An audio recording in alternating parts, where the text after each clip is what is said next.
Welcome to the live stream, everybody. Sorry it took a few minutes to get everything organised, but we're here, up and running, and I'm glad everyone is joining me. So let's get right into it, answering common racing questions and getting to know a bit about me. So first question is, what got me into racing? It was the 2020 Melbourne Cup. I was just wandering through the paper one day, found the racing paper, and saw it was the day of the Melbourne Cup, and thought, I'll have a look through, see if I can find the winner. And told my father that I liked Twilight Payment. He said, I'll put 5 each way on for you. I didn't actually watch the race, ironically. I was off doing something else, and when I got back to the vehicle, or got back to the car, and Dad listened to the race and said, "You just backed the winner of the Melbourne Cup," and I was quite happy about that. Bit over the moon, considering he paid about, I think he paid 30, 40 to 1. I can't really remember, but it was a good little collect for me that day. Question number 2, my favourite horse. Do I have a betting limit each week? I'm not going to say I specifically have a betting limit. I just, whatever's in my account is what I've got to bet with. But if I'm having a really good day, I'll say if I win a big amount of money, I'll generally take that out and then keep going. But I generally wouldn't spend over about $200 on the weekend. So that's generally 200 is my limit. So that's that question answered. Question number 2, my favorite horse. Not going to surprise a lot of you. I've gone on about him. I've tipped him a lot of times, and it's Defibrillate. Really like that. Really like him. He's an absolute star. My first ever win I had on him was the day at Flemington. He came right down the center of the track, and powered away. And I actually was pretty happy that day because I actually had the Quinella, Defibrillate, and WT. So good collect that day, and that was really started me off and liking Defibrillate. Do I normally get a collect withdrawal every week? No, not every week, because obviously you have your bad weeks, your good weeks. But at the end of the day, if I'm back in winners and I'm having a good day, that's all that matters, really. But yeah, generally yes, but sometimes no, with the obviously having the off week, and that's what gambling is. It's an on and off thing. But yes, generally have a collect, but I reduce my risk by doing the form where a lot of people would, they just bet on colours or jocks or trainers or whatever, but I actually reduce the risk by doing the detailed form of every race that I will bet on. That will be generally the full card of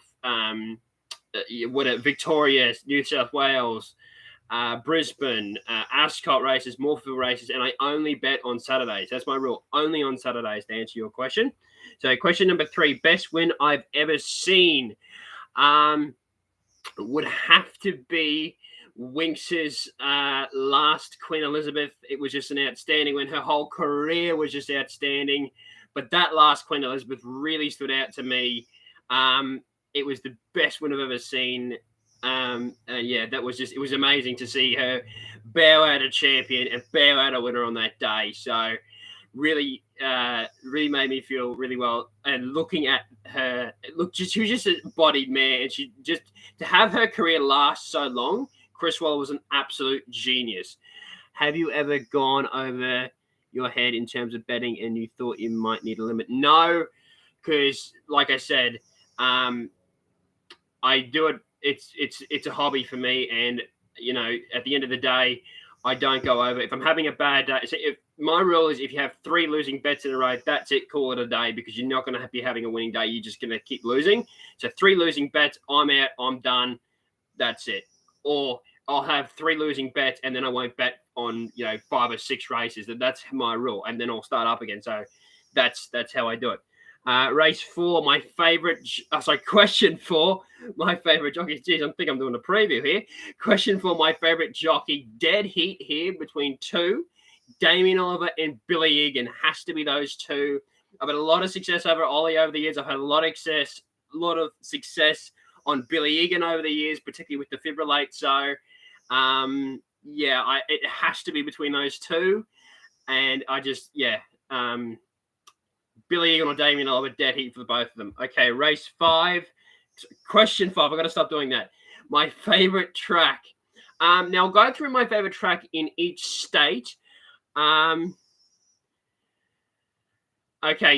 the last comment is going to be revealed later in the video, so I'm not going to answer that now. But my favorite track in Sydney's got to be Randwick.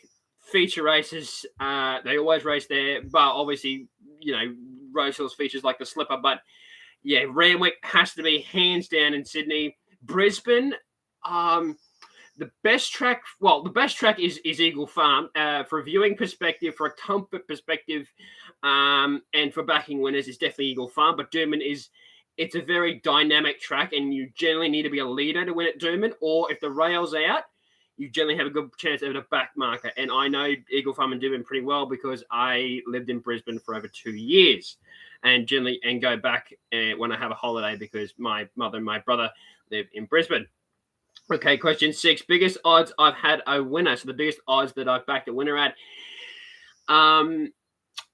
There's 2. It was Don't Tell the Boss, $26. I'm going to say September, October last year at Flemington. It was the last race. Rocket Tiger was favorite. I remember that. But yeah, when he won, it was a good feeling, and it paying $26, it was a really good feeling. And key note to take from this: 1,200. Don't Tell the Boss down the straight. Just back him; he wins.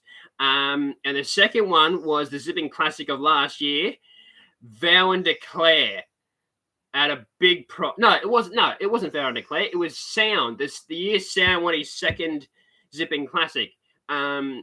He paid $20 the year they rented it. Caulfield, I think, was it? Yes, it was. Yes, it was at Caulfield. The Zipping Class was at Caulfield that year. He was paying $20, and it was a really good feeling. I actually had 2 bets in the race. I backed another horse as a main bet, and I backed then Sound as the saver, but definitely got to collect on the race from Sound winning, paying over $20. So question 7, most memorable winner. Geez, there's a few. There's a few in this category built up over the years I've been in racing. And I've only been betting and following the races for about probably 2 years. No, 3 years. It's 2023, so 3 years, because I got into racing in 2020 via the Melbourne Cup Twilight Payment winning.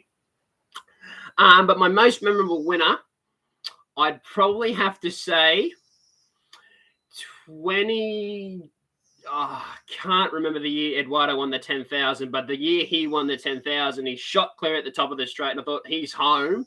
And when David Fowler called, "He's going to be no good thing here," my heart was racing. I didn't have a big bet on him, but my heart was absolutely pounding, and he got over the line by that much.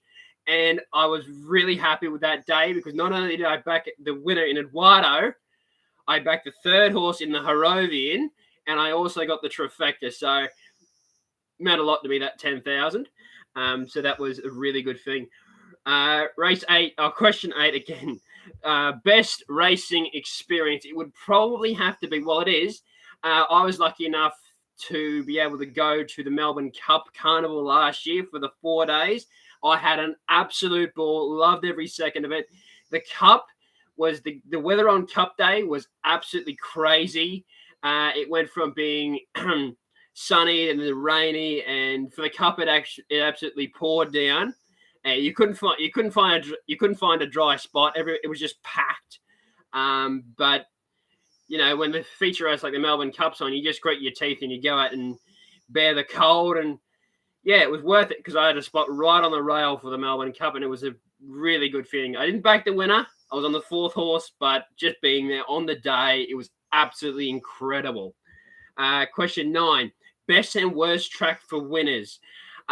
Best track in Australia for winners has got to be probably Flemington. I'd probably both of these are Victorian tracks, and the best track is Flemington, because you can win from anywhere. Best horses win. Draws, distances, track, doesn't matter. The best horses always get their chance to win at Flemington. Worst track for winners, got to be the Valley, because you never walk away from the Valley winning. You always walk away from the Valley losing. So best track Flemington, worst track Moonee Valley. Question 10, best horse I've ever seen, past and present. I'll start with the past. It's gotta be best horse, probably Kingston Town. Has to be, absolutely has to be Kingston Town. He was an absolute star. Won, I don't know how many Group 1s, but he was an absolute star. And the present horse, you'd be hard pressed to go past Globe. What he's done in his past couple of wins, particularly his last win in the King's Coronation Cup, he blew that field away. He was an absolute just great horse, and I think he can rise up and be a horse of our future mid-distance to staying ranked. And I think he's very progressive and will take the next step and hopefully remain undefeated. Question 11, how long does it take for me to do the form? Well, it depends really. On a standard meeting for say 9 races, you'd probably be looking at upwards of half an hour to 45 minutes. But that's looking at everything, horse performances over its past couple of starts, its figures or what is performed on dry, wet tracks, just every factor of doing the form really. So about 40 minutes for about 9 races. That's about standard for me. So question number 12, best trainer ever overall, past or present, or past and present, sorry. Best trainer overall for the whole category, sprinters, milers, staying distance horses. I'm going to have to say Bart Cummings. You know, he was an absolute champion. He knew what his horses needed. He knew everything about his horses. He was a champion, and he raised 2 champion sons who have had champion horses themselves in Ed Cummings and James Cummings. They absolutely know what they're doing with horses down to a T. So yeah, Bart Cummings, best trainer overall over history for me.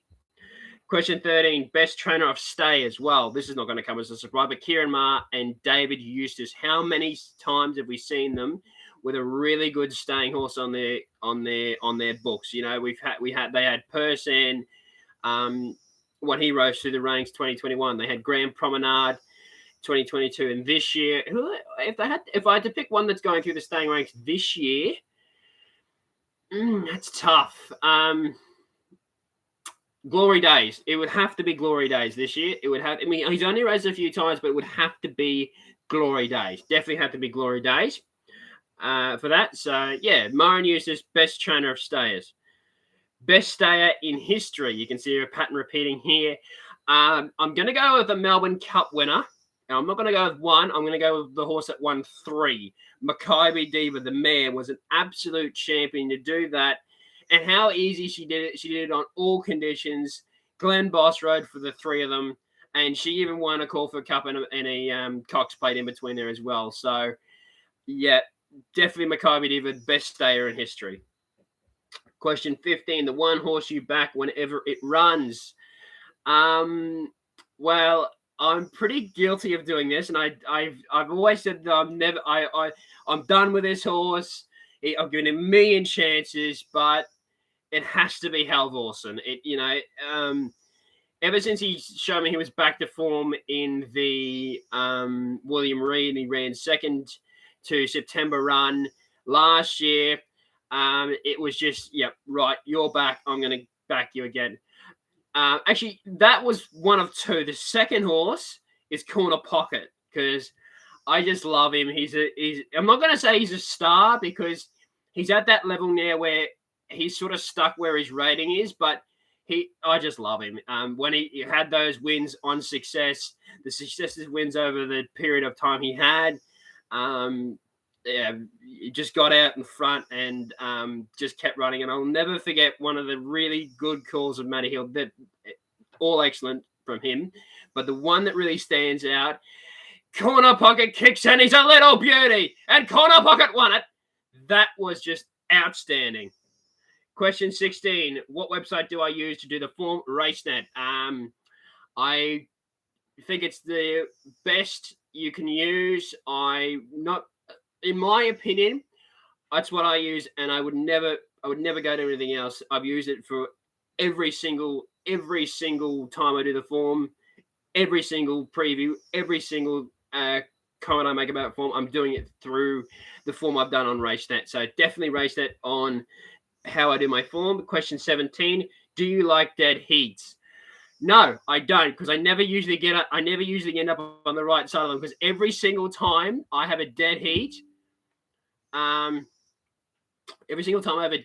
it never ends well. But then again, a dead heat, if you get a dead heat, you're not complaining. You're still paid out for you as the winner.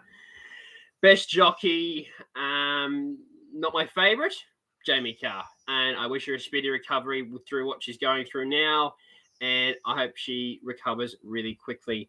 Question 19: do I like photo finishes? No, I don't. I always end up on the wrong side of them, and I always get second.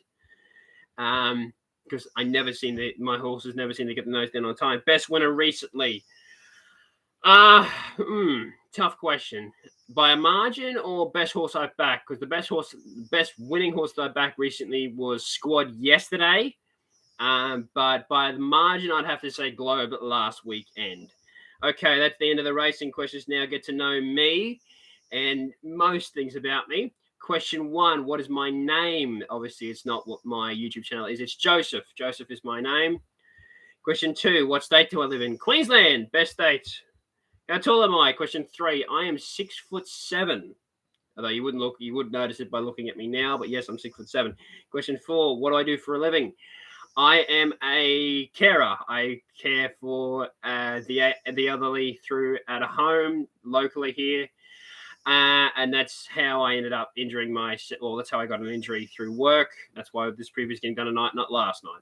Question 5: what horses do I have a share in? Now, this question was asked by the Salmonator. Big shout out to his channel, and I will be mentioning his channel later in the video, so stay tuned for that. I have any horse that's in the Queensland Rogues, I have a share in that syndication. The best horse in our syndication, the horse with the most ability, is probably Larrikin Rogue or Hell of a Barty, but the best horse by far, that has the biggest heart, that tries his hardest every single time he races, is The Big Goodbye. He's just an absolute champion, and he ran a cracker last weekend. So, and I've also got a little share in So Unusual, and Tissell, who's an unraced 2-year-old colt that's with the Anthony and Sam Freedman yard. I've got another one with Lee Freedman, unraced. Yes. Can't remember the dam. And who else? I'm trying to think. This Tissell. Oh, and Unusual Pearl is the other one. With also my racehorse. So I've got four with my racehorse, and I've got all the runners included with the Queensland Roads syndication. So that's the answer to that question. Question 5: what got me into racing? My late father did. He said, "Do you want to have a bet on the Melbourne Cup?" And I said, "Yeah, I do." And I backed Twilight Payment, the winner, at over $20. So I was quite happy about that. Now I'm trying to speed through this because my computer's about to die, so I don't want to miss any of the questions. Question 6: my favorite musical artist? Elvis Presley. Gonna surprise a lot of people here, but I like the old classic kind of music and film. So favorite artist, Elvis Presley. Question 7: favorite song? Probably gonna have to be Rubberneckin' by Elvis. Yeah, that's definitely up there. Question 8: favorite movie? John Wayne, El Dorado. Can't beat it. Go and have a look at it if you haven't seen it. It's an absolute really good film. James Caan, John Wayne, and if I had to have a dead heat for that, it would be the Glenn Miller Story with Jimmy Stewart. Just two absolutely fantastic films. Question 9: favorite color? I've always had 3: yellow, pink, and purple. Don't know why. That's just always been it. But recently, I'm leaning towards blue, but it's always been yellow, pink, purple. And question 10: what made me start a YouTube channel? This is why I said I was going to mention the Salmonator later in the video. It was actually the Salmonator. He, through our own private discussion, he said to me, "Oh, well, why don't you?" Because I was following him for a long time, commenting on most of his videos, and he said, "Why don't you start a YouTube channel?" And I thought, well, I'm doing the form anyway. I may as well. And I did, and I can't thank everybody enough for the support that I've received. And I've only been on this platform for only about a year now. I'm 352, I think, the last check of the subscribers, and I thank every single one of you from the bottom of my heart. Thank you all for supporting me in what I'm trying to do. Because at the end of the day, I'm just giving you my opinions on what a horse I think can win, value, and trying to find a winning edge. And that's what I strive to do. And a big shout out to the Seminator for helping me on my journey. But that's it. That's the live stream, done and dusted. I hope you've enjoyed it.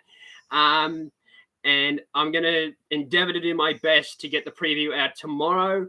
I have a very early. I work in the morning, and I've also got a function tomorrow afternoon. But I'm going to do my best to get it out tomorrow afternoon. But I hope you've enjoyed the preview.